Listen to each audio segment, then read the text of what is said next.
వారం రోజులు దాటుతున్నా విజయవాడ నగరాన్ని వరద ముంపు మాత్రం ఇంకా వీడలేదు. విజయవాడలోని పలు కాలనీలు ఇంకా జలదిగ్బంధంలోనే కొట్టుమిట్టాడుతున్నాయి. ప్రధానంగా new Rajarajeshwaripeta, old Rajarajeshwaripeta, Urmilanagar, Sundarayya colony, Rajiv Nagar, Prakash Nagar, Radhanagar, Rajanagar, Kandrika, Vambay కాలనీల్లో వరద నష్టాలు కొనసాగుతున్నాయి. విజయవాడలోని ఊర్మిళానగర్ నుంచి మరింత సమాచారం మా కరెస్పాండెంట్ క్రాంతి అందిస్తారు.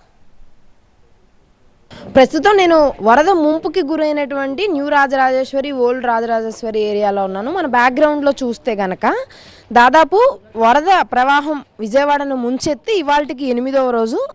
8 రోజులుగా విజయవాడలో వరద ప్రవాహం కంటిన్యూ అవుతూనే ఉంది. మనం చూస్తే కనుక దాదాపు ఇప్పుడు ఎటు చూసినా కూడా ఇంకా జలదిగ్బంధంలోని ఇళ్ళన్నీ ఉన్నాయి.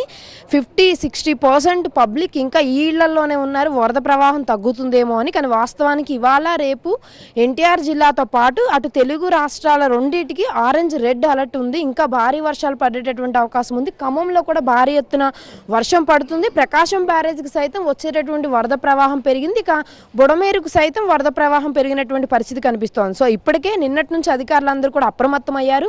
లోతట్టు ప్రాంతాల్లో ఉన్నటువంటి వరదతో పాటు ఇంకా వరద నిలిచేటటువంటి అవకాశం ఉన్న నేపథ్యంలో పబ్లిక్ను కూడా అలర్ట్ చేసినటువంటి పరిస్థితి కనిపిస్తోంది. సో దాంతో ఇప్పటికే అధికారులందరూ కూడా క్షేత్రస్థాయి పర్యటనలో చేస్తున్నారు. ఉన్నటువంటి ప్రజలు ఎవరైతే డేంజర్ జోన్లో ఉంటారో వాళ్ళని ఖాళీ చేపించడంతో పాటు నిత్యావసర ఆహార సరఫరాలన్నీ కూడా ప్రతి ప్లేస్కి వెళ్ళి ప్రతి ఇంటికి చేరేలాగా చర్యలు తీసుకోవాలని చెప్పడం జరిగింది. ఇక అందుకు అనుగుణంగానే అధికారులందరూ పనిచేస్తున్నటువంటి పరిస్థితి కనిపిస్తోంది. సో ఓవరాల్గా అయితే ఇప్పటి వరకు మనం చూసుకుంటే కనుక ఇటు ఏదైతే సింగనగర్ దిగువన న్యూ రాజరాజేశ్వరిపేట, ఓల్డ్ రాజరాజేశ్వరిపేట, కండ్రిక, రాజీవ్ నగర్, రాధానగర్, రాజానగర్ ఈ ఏరియాలన్నీ కూడా ఇంకా జలదిగ్బంధంలోనే ఉన్నాయి. సో ఇవాళ నుంచి 4 రోజుల పాటు ఏపీకి భారీ వర్ష సూచన ఉంది. మరింత వరద ప్రవాహం పెరిగేటటువంటి అవకాశం ఉంది. కాబట్టి ప్రజలందరూ కూడా అప్రమత్తంగా ఉండాల్సినటువంటి అవసరం ఉంది. అధికారులు సైతం మరింత అలర్ట్గా ఉండి గతంలో లా కాకుండా ఇప్పుడు మరింత జాగ్రత్తలు సూచించు ప్రజల్ని అలర్ట్ చేయాల్సినటువంటి అవకాశం కూడా ఇక్కడ మనకు కనిపిస్తోంది. కెమెరా పర్సన్ అంజీతో క్రాంతి, TV9 విజయవాడ నుంచి.